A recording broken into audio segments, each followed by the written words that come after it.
سر یہ کرک، بنو، کوہاٹ، ابھی بھکر میں اور بارڈر کے اوپر جو صورتحال ہے، یہ عملی طور پر we are in a war like situation right now. Pakistan کے جو سیٹلڈ ایریاز ہیں نا ان کے اندر ہی جنگ پہنچ چکی ہے. تو ہمیں ساروں کو مل کے بیٹھ کے یکسو ہو کے اس کا سر کچلنا پڑے گا. صاحب thank you for having me on the show. دیکھیں پہلے تو یہ جو آپ نے بات کی بالکل ٹھیک کی، اور یہ بڑا انفارچونیٹ ہے کہ جو دہشت گردی کی لہر پاکستان میں جس نے سر اٹھایا ہے، خرجہ جو ہندوستان سے سپانسرڈ ہے اور خارج جو یہ سارا کچھ کر رہے ہیں، ان کے لیے کوئی دین مذہب نہیں ہے، ان کے لیے کوئی بچہ نہیں ہے. کوئی یہ مہینہ رمضان کا مہینہ جو بابرکت مہینہ ہے، یہ مہینہ کوئی معنی نہیں رکھتا. تو انہوں نے ایمبولینس میں زخمیوں کو جلا دیا. کوئی یہ تمام چیزیں ان کے لیے معنی نہیں رکھتی کہ آپ ایک ہسپتال ایک جگہ دھماکہ کرو، اس کے بعد ایمبولینس کو آگ لگاؤ، ایمبولینس کے میں بیٹھے ہوئے مریضوں کو گولیاں مارو. ان کا نہ کوئی دین ہے اور نہ ہی کوئی مذہب ہے.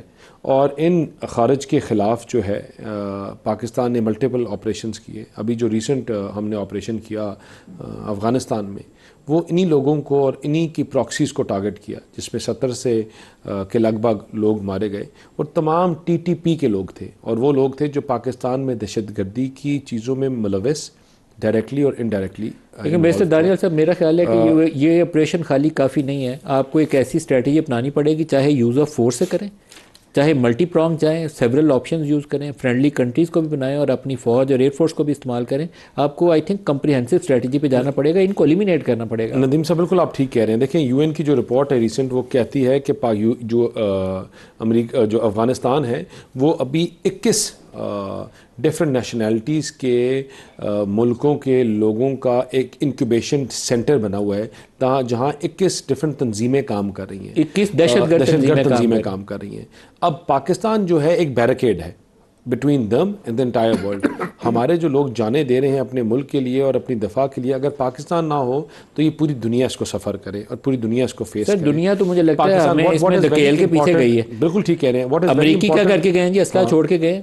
آپ کی یہ جو داعش آ کے ہمارے بارڈرز کے اوپر ری گروپ کیا ہے، اس میں رول پلے کیا ہے انہوں نے، اسرائیلیوں نے اور امریکی سی آئی اے نے. بالکل کیا، اس میں انڈیا کا بہت بڑا رول ہے. انڈیا نے تو فائنانس کر رہا ہے سارا. بڑا امپورٹنٹ ہے ندیم ملک صاحب کہ آپ سارے جتنے بھی اسٹیک ہولڈرز ہیں ان کی طرف کلیئرٹی ہو.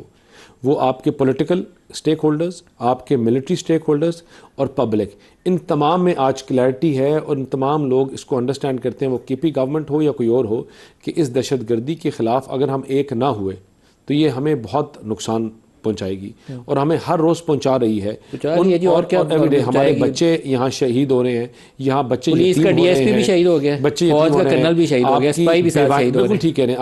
آپ کی ہماری بہنیں بیوائیں ہو رہی ہیں، اور ان لوگوں کے خلاف جو ہم 2 محاذ میں جنگ لڑ رہے ہیں، ایک بارڈرز کے اوپر اور ایک انٹرنیشنل فورمز پہ اوپر، کہ دنیا کو بتائیں کہ یہ ہماری جنگ نہیں تھی جو ہمیں تحفے میں دی گئی ہے، ورثے میں دی گئی ہے، اور اس کو لڑنا ہے. لیکن میں آپ کو اس کے ساتھ ایک اور چیز بتاؤں جس کی وجہ سے میں کہتا ہوں اور میں بڑا ہمارا ایمان اور مضبوط ہو جاتا ہے. وہ آپ نے خط دیکھا ہوگا، ایک لیٹر واٹس ایپ میسج جو کرنل نے جو شہید ہوئے انہوں نے اپنے گھر والوں کو کیا، جس میں انہوں نے کہا کہ میں جو اگر اس میں مارا جاتا ہوں تو Allah has given me a great gift and that is my son. اس کا خیال رکھنا، لک آفٹر ہم. اور آپ کے رونگٹے کھڑے ہو جاتے ہیں بات کرتے ہوئے کہ اس کا خیال رکھنا، اور میں اپنے ملک کے لیے، اپنے جھنڈے کے لیے یہ لڑائی لڑا ہوں. اور مجھے وہ سارے بہت بڑے لوگ ہیں جو پاکستان کے لیے اپنی جانیں قربان کر رہے ہیں، اور مجھے یہ دوبارہ آپشن ملے تو میں اسی فوج میں بھرتی ہو کے اپنے ملک کے لیے شہادت نوش کروں گا. اس جذبے کو کوئی ہرا نہیں سکتا، اور اس جذبے کو کوئی پیچھے نہیں کر سکتا. اور یہ جذبہ ہے جو کو اسلام ہے